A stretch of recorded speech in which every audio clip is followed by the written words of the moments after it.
कोपरगाव शहरातील वाढती वाहतूक कोंडी लक्षात घेता आज पालिका प्रशासनाच्या माध्यमातून पुन्हा एकदा अतिक्रम हटाव मोहीम राबवण्यात आली. शहरातील मुख्य रस्त्यांवर अतिक्रमणामुळे वाहतूक विस्कळीत होत असल्याने ही कारवाई करण्यात येत असल्याचे पालिका प्रशासनाकडून सांगण्यात येत आहे. या मोहिमेत शहरातील मुख्य रस्त्यांवर व्यवसाय करणारे, मसाला व्यावसायिक, फळ विक्रेते तसेच टपरीधारक अशा छोट्या मोठ्या व्यावसायिकांचे अतिक्रमण हटवण्यात आले. मात्र या कारवाईवर उद्धव बाळासाहेब ठाकरे गटाचे तालुका प्रमुख भरत मोरे व मनसे शहर अध्यक्ष सतीश काकडे यांनी तीव्र शब्दात प्रतिक्रिया व्यक्त केली आहे. 4 फेब्रुवारी रोजी जिल्हाधिकारी यांचा दौरा असल्याने अचानक पालिका प्रशासनाला जाग आली असून त्याच पार्श्वभूमीवर ही अतिक्रमण मोहीम हाती घेण्यात आल्याचा आरोप त्यांनी केला. यापूर्वी प्रशासकीय राजवटीच्या काळात राबवण्यात आलेल्या अतिक्रमण मोहिमेमुळे अनेक छोट्या व्यावसायिकांवर उपासमारीची वेळ आली होती. आता पुन्हा एकदा त्याच प्रकारची परिस्थिती निर्माण होत असल्याचेही त्यांनी नमूद केले. दरम्यान पालिकेच्या या कथित अन्यायकारक मोहिमेसमोर अनेक व्यावसायिक काही काळ निशब्द उभे राहिले. हातावर पोट असणाऱ्या या नागरिकांसाठी हा प्रश्न केवळ अतिक्रमणाचा नसून थेट रोजीरोटीचा असल्याचे चित्र यावेळी पाहायला मिळाले. विशेष म्हणजे शहरातील अनेक ठिकाणी मोठ्या व धनाढ्य व्यक्तींनी केलेली अतिक्रमणे आजही कायम असल्याचा आरोप करण्यात येत आहे. मात्र त्यांच्यावर कारवाई कधी होणार? पालिका प्रशासन जाणीवपूर्वक त्यांच्याकडे दुर्लक्ष करत आहे का, की केवळ गोरगरीब हातावर पोट असणाऱ्या व्यावसायिकांवरच कारवाईचा बडगा उगारला जाणार, असे एक ना अनेक प्रश्न यावेळी उपस्थित करण्यात आले आहेत. अतिक्रमण हटवताना सर्वांवर समान कारवाई व्हावी, अन्यथा ही मोहीम केवळ दिखावा ठरेल अशी भावना सर्वसामान्य नागरिक आणि व्यावसायिकांमधून व्यक्त होत आहे. संवाद महाराष्ट्रासाठी रवी वाघडकर, कोपरगाव. तीचभर पोटाची खळगी भरण्यासाठी कुठंतरी तो कुटुंब प्रमुख एखादा गाडा लावतो. आणि आज या कोपरगाव शहराच्या नगरपालिकेच्या निवडणुका झाल्यात. जे सत्ताधारी आहेत त्यांनी खूप मोठा अजेंडा काढला होता, कोपरगाव शहराच्या प्रत्येक बेरोजगार हाताला काम दिलं म्हणून.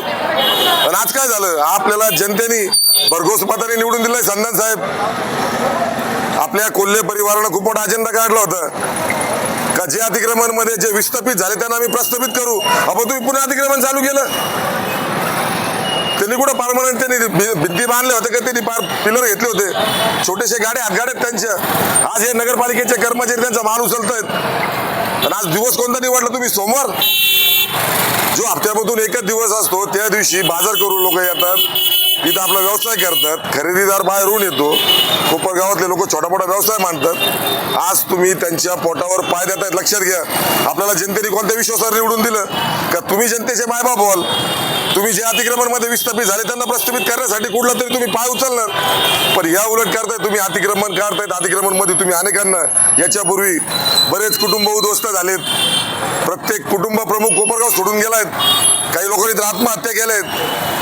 वाईट परिस्थिती झाली. अशा वाईट परिस्थितीमध्ये पुन्हा तुम्ही अतिक्रमणची मोहीम चालू केली आहे, हे चुकीचं आहे. कोणी ऐका मायबाप, कोणी ऐका वाली. हे अतिक्रमण थांबवून किमान आपले छोटे मोठे जे व्यापारी आहे त्यांना जिवंत ठेवण्यासाठी. नाही तर मग असं करा, त्यांना विषयाच्या बाटल्या तरी आणून द्या. विष पिऊन कुटुंबासोबत ते मरून तरी जातील. कशा करता त्यांच्या पोटावर पाय देत आहेत. कलेक्टर साहेबांचा जरी आदेश असला तर सत्ताधारी आपण आहात. आपण कलेक्टर साहेबांना सुचवू शकतात, आम्ही यांची व्यवस्था करतो. जर यांना अतिक्रमण मधून आता काढत यांची कुठेतरी व्यवस्था करा. यांची व्यवस्था जर केली तर निश्चितच त्यांचं हातावर चालणारं पोट ते टिकल, कुटुंबातले माणसं टिकतील. शिक्षण असतं, दवाखाना असतो. हे चुकीचं होतंय, मी निषेध करणार नाही.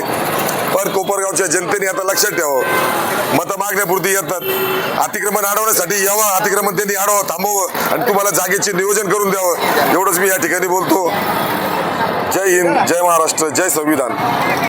आज हे जे अतिक्रमण काढून राहिले या लोकांनी करायचं का? गाव सोडून चाललेले हे लोक इलेक्शनच्या टायमाला हे पाया पडतात तर तुम्हाला आम्ही हे करून देऊ, बांधून देऊ, तुम्हाला काय असेल ते करून देतो.